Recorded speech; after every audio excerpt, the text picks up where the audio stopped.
نحمده ونصلي على رسوله الكريم اعوذ بالله من الشيطان الرجيم بسم الله الرحمن الرحيم رب اشرح لي صدري ويسر لي امري واحلل عقدة من لساني يفقهوا قولي۔ بسم اللہ الرحمن الرحیم۔ افریقہ کے ایک ملک، اس کا بادشاہ عبد الرحمن، اس کا ایک وزیر تھا بہزاد۔ اس وزیر کی جو خصوصیت تھی وہ یہ تھی کہ وہ بہت پازیٹیو تھنکنگ رکھتا تھا، ہر بات کے مثبت پہلو نکال لیا کرتا تھا۔ یہ بات بادشاہ کو بہت زیادہ پسند تھی، تو بادشاہ نے اس کو اپنا مقرب ترین وزیر بنایا ہوا تھا۔ ہر جگہ جہاں پر بھی سفر حضر جہاں پر بھی جاتا اس کو ساتھ رکھتا۔ تو ایک موقع پہ شکار کا بہت شوقین تھا، شکار پہ جاتا تھا تو بھی اس کو ساتھ رکھتا تھا۔ تو ایک جگہ شکار پہ تھا، اس کو لے کر اس کا ساتھ ایک اور ساتھی ہوتا تھا جو کہ کھانے پینے اور دوسری انتظامات اس کے پاس ہوتے تھے، اس کے گھوڑے پہ سارے سامان ہوتے تھے۔ اب وہ اس کے ساتھ ایک طرف نکل گیا اپنے لشکر سے ہٹ کر، جو قافلہ تھا بادشاہ کا شکار پہ آیا ہوا، وہاں سے ایک طرف گیا۔ وہاں پہ اس نے 2-3 پرندے شکار کیے جو اس کے پسندیدہ پرندے تھے۔ بھوک بہت لگی ہوئی تھی، اس نے کہا یہیں پکاؤ اسے۔ وہ پکانے لگے تو کاٹنے کا کام تو اس نے وزیر نے شروع کر دیا، اور اس ملازم نے جو ہے چولہے جلانے لگے۔ اب آئے تو یہ پکنک پر ہی تھے، تو بادشاہ کا دل چاہ کہ میں بھی تھوڑا سا اس میں ہاتھ بٹاؤں۔ اس کو کاٹنے لگا تو بگدہ مارا تو اس کا انگوٹھا کٹ گیا۔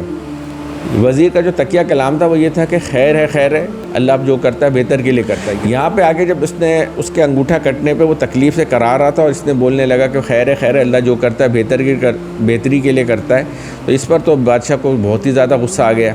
اس نے بولا کہ یہ بات مناسب نہیں ہے۔ خیر اس کو فوراً ہی لشکر لے کے گئے، اس کی مرہم پٹی کیا، محل گیا، اس کا علاج باقاعدہ شروع ہو گیا۔ مگر اس کو غصہ سب سے زیادہ اس بات پہ تھا کہ تو میرا انگوٹھا کٹا اور یہ کہہ رہا ہے کہ خیر ہے اللہ اب جو کرتا ہے بہتری کے لیے کرتا ہے۔ تو جاتے ہی جو سب سے پہلا حکم دیا وہ اس کو جیل میں بند کر دو اور عمر قید کی سزا دے دو۔ اور اس سے کہنے لگا کہ تم نے میری خدمت بہت زیادہ کی، اس لیے تمہیں جو ہے نا میں سزائے موت نہیں دے رہا اور عمر قید کی سزا دے رہا ہوں۔ اب اس نے سزا سنائی تو وزیر اپنی عادت کے مطابق تب بھی کہہ رہا ہے خیر ہے اللہ جو کرتا ہے بہتر کے لیے کرتا ہے۔ اب بادشاہ مطمئن ہوگا کہ یہ واقعی بالکل ہی کریک ہے۔ ایک حد ہوتی ہے، مطلب ہے کہ پازیٹیو تھنکنگ کی بھی، یہ کیا میں نے اس کو پہلے میرا انگوٹھا کٹا تب بھی کہہ رہا ہے خیر ہے اللہ جو کرتا ہے بہتری کے لیے کرتا ہے، اب میں اس کو عمر قید کی سزا دے رہا ہوں تب بھی یہی کہہ رہا ہے کہ خیر ہے اللہ جو کرتا ہے بہتری کے لیے کرتا ہے۔ خیر وہ بادشاہ جو ہے اس نے اس کو جیل میں ڈال دیا۔ اب اس کا علاج چل رہا تھا اور اس کا زخم صحیح ہوا۔ اس کے بعد پھر حسب عادت وہ اپنے شکار، سب سے بڑا شوقی اس کا شکاروں کا تھا، تو کسی نے بتایا کہ فلاں ملک کے حصے میں جو جنگلات ہیں وہاں پہ ایسے پرندے بہت آئے ہوئے ہیں، تو وہاں شکار کے لیے چلتے ہیں۔ بادشاہ چل پڑا۔ اب وہاں شکار کے لیے جب گئے یہ لوگ، تو پھر بادشاہ حسب عادت وزیر اور اس کا شاہی خانسامہ وہ ساتھ ہوتا تھا جب یہ ایک طرف نکلتے تھے۔ اس دفعہ یہ بالکل ہی اکیلے ہی نکل گیا کہ کسی ہرن کے شکار کے پیچھے یہ رستہ بھٹک گیا، اندر داخل ہو گیا جنگل میں جہاں پہ وحشی قبائل رہتے تھے، ان کے ہاتھ لگ گیا بادشاہ۔ اب انہوں نے تو فوراً ہی پکڑ لیا۔ ان کا اس دن خصوصی طور پہ نیلی سولو کا دیوتا، اس کے نام بھینٹ چڑھانے کا دن تھا۔ نیلی سولو یعنی یہ جو نیلا آسمان ہے، اس کا جو دیوتا یعنی کہ جس کو بھی وہ خدا یا گاڈ مانتے تھے، اس کو بھینٹ چڑھانے کا دن تھا انسان کی۔ اب وہ انہوں نے اس کو، وہ اس دن اس کی تلاش میں بھی تھے وہ انسانوں کی۔ اب وہ یہ ہاتھ لگ گیا، اس کو لے کے گئے۔ اب یہ اندر جب اس کو اپنے قبیلے کے جو ان کی جو مخصوص جگہ تھی وہاں پہ جب لے کے گئے، اب بادشاہ نے بڑا ہی وحشت ناک منظر دیکھا کہ ایک بہت بڑی کڑھائی ہے، انہوں نے مختلف جانوروں کی چربی سے اس کڑھائی کو بھرا ہوا ہے، اور نیچے الاؤ جل رہا ہے، وہ تیز آنچ میں کھول رہی ہے۔ سب سے پہلے تو اس کو باندھ ہی دیا۔ باندھنے کے بعد اس کے اوپر بہت سی جڑی بوٹیاں اور بہت سارے مسالے ملے اور اس کو تیار کیا۔ ان کا طریقہ بھی بڑا عجیب تھا، اس کو زندہ ہی اس کڑھائی میں ڈال دینا تھا۔ اب اس کا تو روح کانپ گئی کہ یہ کیا ہو گیا میرے ساتھ۔ بہرحال وہ یہ چل ہی رہا تھا منظر کے، اتنے میں اس کا جو سب سے بڑا مذہبی پیشوا تھا وہ آیا، مگر اس نے کوئی زعفرانی محلول اپنے ہاتھ میں لیا ہوا تھا ایک پیالے نما چیز میں، اور اس نے پھر اس کے جسم پہ ملنا شروع کر دیا۔ یہ ڈالنے سے پہلے یہ آخری رسم تھی ان کی۔ اب وہ جو اس کے پورے جسم میں وہ زعفرانی محلول کو ملنے لگا، تو ملتے ملتے اس کے ہاتھ میں جب آیا تو اس کا انگوٹھا کٹا ہوا تھا، اس پر نظر پڑ گئی ان کا جو سب سے بڑا روحانی پیشوا۔ اب یہ اس کو سمجھ میں آ رہی کہ وہ کہہ رہے ہیں کہ یہ جو ہے بندہ یہ فالٹی ہے، یہ اس بھینٹ چڑھانے کے لیے مناسب نہیں ہے۔ اب اس کے بدلے میں اس کے ساتھ اگر اور بندے پکڑے ہیں تو کم سے کم 2 بندوں کی بھیٹ چڑھاؤ، ورنہ ہمیں دیوتا کا عذاب ہم پر آ جائے گا۔ یہ بات اس کو سمجھ میں آ رہی ہے۔ تو وہ تو بندے تو اور تو کوئی تھے نہیں، اس کو اکیلے پکڑا ہوا تھا۔ اب وہ تو انہوں نے بتایا کہ بھائی کوئی اور دوسرا کوئی بندہ نہیں پکڑا ہوا، یہی ہے، ان کے لوگوں نے بتایا اس کو۔ بہرحال اس کو کیا، اور پھر اس کا جو گھوڑا تھا اور شاہی گھوڑا جس میں یہ آیا تھا، وہ گھوڑے میں اس کو بٹھایا، اس کے 40 نیزہ باز لوگوں نے اس کو پورے عزت احترام سے لے کے جا کے جنگل کے باہر وہ رستہ تک دکھایا جہاں سے وہ اپنے ملک یا شہر کی طرف جا سکتا تھا، اور وہاں تک چھوڑ کے آ گئے اتنی عزت و احترام کے ساتھ۔ اور اس کی وجہ صرف اس کا فالٹی ہونا بنا وہ جو اس کا انگوٹھا کٹا ہوا تھا۔ اب اس بچت کی وجہ سے وہ جب واپس گھر اپنے محل پہنچا ہے تو سب سے پہلا کام تو اس نے یہ کیا کہ اس کو جو جیل میں بند کیا ہوا تھا اپنے وزیر بہزاد کو، سب سے پہلے اس کو بھلوایا اس بادشاہ عبد الرحمن نے۔ اب وہ بہزاد آ گیا تو عبد الرحمن اس سے بادشاہی تمام پروٹوکول ایک طرف رکھ کے گلے لگ گیا اور بے انتہا رونے لگا۔ اس کو سمجھ میں تو کچھ نہیں آیا، مگر اتنا سمجھ میں آ گیا کہ کوئی غیر معمولی واقعہ ہوا ہے اس کے ساتھ، بادشاہ کے ساتھ۔ خیر جب وہ تھوڑا سے اس کے اوسان بحال ہوئے، اس کے جذبات پہ قابو آئے، تو اس نے پھر پورا واقعہ سنایا اس بہزاد کو کہ میں آج ایسے بچ گیا، اور تو جو کہتا تھا کہ خیر ہے ہر کام اللہ بہتری کے لیے کرتا ہے، وہ تو میں نے آج آنکھوں سے دیکھ لیا۔ تو بادشاہ کو کہنے لگا کہ خیر میرا تو اس پہ پورا ایمان ہے کہ اللہ پاک ہر کام خیر کے لیے کرتا ہے، اور اس پہ اللہ کی تقدیر پہ ہمیشہ راضی ہونا چاہیے۔ یہ اس نے بہزاد نے اس سے کہا، اس نے کہا کہ بہت اچھی بات ہے، مگر بادشاہ کے ذہن پہ اب بھی ایک بات جو ہے کھٹک رہی تھی۔ اس نے پوچھا کہ یار یہ تو سب کچھ صحیح ہوا کہ میرے ساتھ جو ہے یہ سب کچھ ہوا اور میں اس فالٹی ہونے کی وجہ سے بچ گیا، مگر یہ بتا کہ میں نے جو تجھے سزا دی اور 2 مہینے سے تو جیل میں رہا، تو جو 2 مہینے اس جیل میں تو نے کاٹے، اور جاتے ہوئے تو اپنے لیے بھی یہی کہہ رہا تھا جو بھی کرتا ہے اللہ بھلے کے لیے کرتا ہے، خیر کے لیے کرتا ہے، بہتری کے لیے کرتا ہے، تو تجھے کون سی خیر اور بھلائی ملی؟ تو 2 مہینے بلا وجہ تو نے تو بن باز کاٹا۔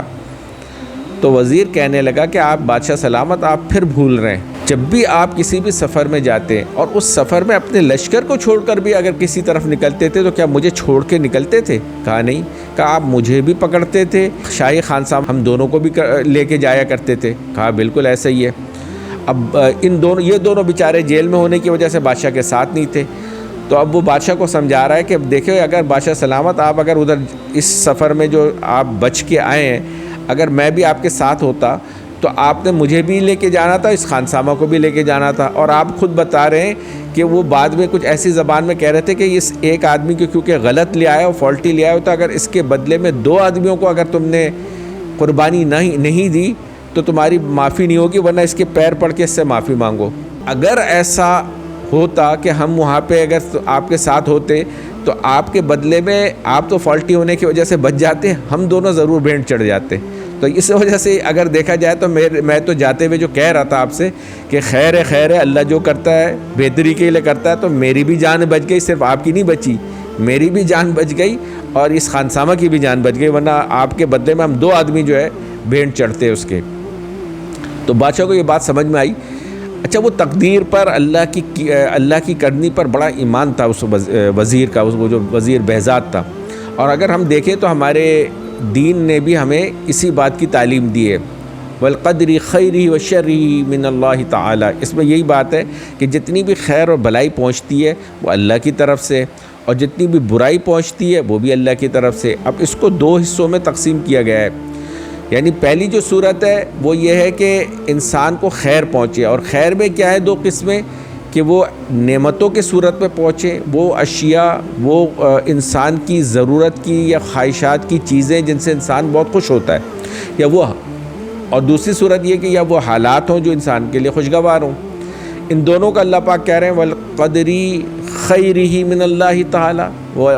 والقدر شرہ من اللہ تعالی۔ تو خیر کی جو چیزیں وہ بھی اللہ کی طرف سے، اور جو شر کی چیزیں وہ بھی اللہ کی طرف سے پہنچتی ہیں۔ اس کے بارے میں ایک بہت بڑے اللہ والے بزرگ، ان کا کہنا ہے کہ ان کی طرف سے یہ بات پہنچی کہ ان کو جب انہوں نے اپنے جتنے ان کے معتقدین علماء تھے ان سے پوچھا کہ اس علم کو جو اللہ پاک نے اتارا ہے خیر اور شر کے، کہ یہ دونوں اللہ کی طرف سے، اس میں کیا حکمت ہے، اس سے انسان کو کیا اللہ پاک نوازنا چاہتے ہیں یا کیا اللہ پاک سمجھانا چاہتے ہیں؟ فرمانے لگے کہ اس کا مطلب یہ ہے کہ انسان پہ جب دو حالات آتے ہیں نا، خیر کی حالات آئے، وہ کسی بھی طرح سے ہو، نعمتوں کی صورت میں ہو یا اچھے حالات کی صورت میں ہو جس سے انسان کو خوشی پہنچتی ہے، انسان کو کے لیے وہ خوشگوار ہوتا ہے، تو ان دونوں اس حالات میں انسان جو ہے وہ بہت زیادہ خوش ہو جاتا ہے۔ اور اگر اس تقدیر کی اس بات پر اس کا ایمان نہیں ہوگا تو وہ اس پر بہت زیادہ اس کا نفس جو ہے وہ خوش ہو کے یا تو کسی نہ کسی قسم کے تکبر کا شکار ہو جائے گا، خود پسندی کا شکار ہو جائے گا، کیونکہ جو بھی خیر اس کو پہنچے گی وہ دو صورتوں میں سے ایک صورت سے خالی نہیں ہوگی۔ ایک صورت تو یہ ہوگی کہ اس نے اس کے لیے کوئی تدبیر کی ہوگی، کوئی منصوبہ بندی کی ہوگی، کچھ ایفرٹس کیے ہوں گے، اور دوسری صورت یہ ہوگی کہ اللہ نے براہ راست اس کو وہ نعمتوں سے نواز دیا ہوگا۔ ان دونوں ہی صورتوں میں ایک بات تو لازم ہے کہ اس کو اس نعمت کے ملنے کی وجہ سے اس کے ذہن میں خناس آ سکتا ہے، تکبر آ سکتا ہے، گھمنڈ آ سکتا ہے۔ اگر ایفرٹ سے ہوا ہے، اس کی تدبیر سے ہوا ہے، تو اور زیادہ گھمنڈ آ سکتا ہے، اور زیادہ کہ میں بہت سمجھدار، بہت عقل مند، وہ یعنی سارے کی ساری اس نعمت کے ملنے کا کریڈٹ بھی خود لینے لگے گا، تو مزید گمراہ ہو جائے گا۔ اور دوسری صورت یہ ہے کہ اللہ تعالیٰ کی طرف سے براہ راست اس کو کوئی نعمت مل جاتی ہے، اچھے حالات آ جاتے ہیں، تب بھی اس میں وہ اترا سکتا ہے اور دوسروں کو حقیر سمجھ کے اپنے آپ کو سپریورٹی کمپلیکس کا شکار ہو سکتا ہے، وہ اپنی ذات سے، اور اپنے گھمنڈ کا شکار ہو سکتا ہے۔ تو یہ جو تقدیر کا پہلا جز ہے والقدر خیرہ من اللہ تعالیٰ، کہ جتنی بھی خیر یعنی اچھائی والی چیز، تجھے خوش کرنے والی، نعمتوں والی، اچھے حالات والی، یہ اگر پہنچتی ہے تو یہ بھی اللہ کی طرف سے۔ اور دوسری صورت کیا ہے؟ وہ ہے شر کی۔ تو شر کی صورت میں والقدر شرہ من اللہ تعالیٰ، وہ بھی اللہ کی طرف سے، کہ جو بھی نقصان، جو بھی اس کے اوپر برا وقت آتا ہے، برے حالات آتے ہیں، یا اس کو مالی جانی کسی بھی قسم کا نقصان پہنچتا ہے، اس کے پہنچنے پر بھی یا تو اس نے کوئی پلاننگ کی ہوگی اپنے بچنے کے لیے، یا کوئی ایسی تدبیر کرنے کی کوشش کی ہوگی جو کہ ناکام ہو گئی ہوگی، تو اس ناکامی کی وجہ سے اس کے اندر ایک مایوسی اور قنوطیت آ سکتی ہے۔ اور دوسری صورت یہ کہ اب من جانب اللہ ایک دم سے ایسے برے حالات آ گئے تو بھی وہ اس کو ڈس اپوائنٹڈ کر سکتے ہیں، یعنی وہ بہت زیادہ مایوس ہو جائے یا بہت زیادہ دل برداشتہ ہو جائے۔ اب اگر یہ ایمان اس کے ساتھ ہوگا ایسے حالات میں، تو پھر شیطان بھی وسوسے ڈالتا ہے نا، نیگیٹو وسوسے ڈالتا ہے، نفس بھی اس کو بہت زیادہ منفی رجحان کی طرف لے جاتا ہے۔ تو ان سے بچنے کے لیے اللہ پاک نے یہ علم اتارا والقدر شرہ من اللہ تعالیٰ، کہ جو بھی نقصان تھا یہ تیری کسی بھی تدبیر کی وجہ سے تجھ سے رک نہیں سکتا تھا، لکھا ہوا نقصان تھا، پہنچنا ہی پہنچنا تھا، لکھی ہوئی بری حالت تھی، پہنچنی ہی پہنچنی تھی۔ تو اس وجہ سے اس کو ایک اطمینان ملتا ہے کہ یہ تو میں وہ نصیب ہے اور یہ میرے اوپر دونوں حالات آزمائش کی صورت میں۔ تو والقدر خیرہ و شرہ من اللہ تعالیٰ، یہ جو دونوں علم تقدیر کے اللہ نے انسان کو بتائے کہ خیر بھی اللہ کی طرف سے، شر بھی اللہ کی طرف سے ملنی ہی ملنی ہے، اس علم کا جو انسان کو سب سے بڑا فائدہ ہے وہ یہ ہے کہ اس کے اندر کسی بھی قسم کی خیر پہنچنے سے اطراحٹ یا اللہ کو ناراض کرنے والے کوئی جذبات نہیں پیدا ہوں گے، اور نقصان پہنچنے کی صورت میں بھی کسی قسم کی مایوسی اور برے حالات نہیں، اس کے دل پہ کوئی برے خیالات نہیں آئیں گے، بلکہ دونوں حالات کو یہ اللہ کی آزمائش سمجھ کے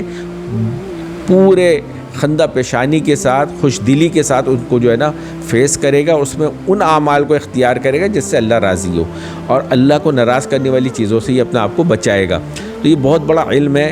اس پر اگر انسان قائم رہتا ہے تو اس کے پھر اللہ سے اچھے گمان، جیسے کہ وہ وزیر تھا نا بہزاد، جس کو بہت زیادہ اللہ سے ہمیشہ اچھے کی امید رہتی تھی، بہت زیادہ آپٹیمسٹ تھا، تو یہ چیز، یہ صفت کا ہونا انسان کو اللہ سے خوشگمان رکھتا ہے۔ اور اللہ پاک ایک جگہ فرماتے ہیں، حدیث کا مفہوم بھی ہے کہ میں بندے کے گمان کے ساتھ ہوتا ہوں، تو جو اللہ سے گمان اچھا رکھتا ہے تو اس کے ساتھ ہونا بھی اچھا شروع ہو جاتا ہے، تو اللہ بھی اس کے اوپر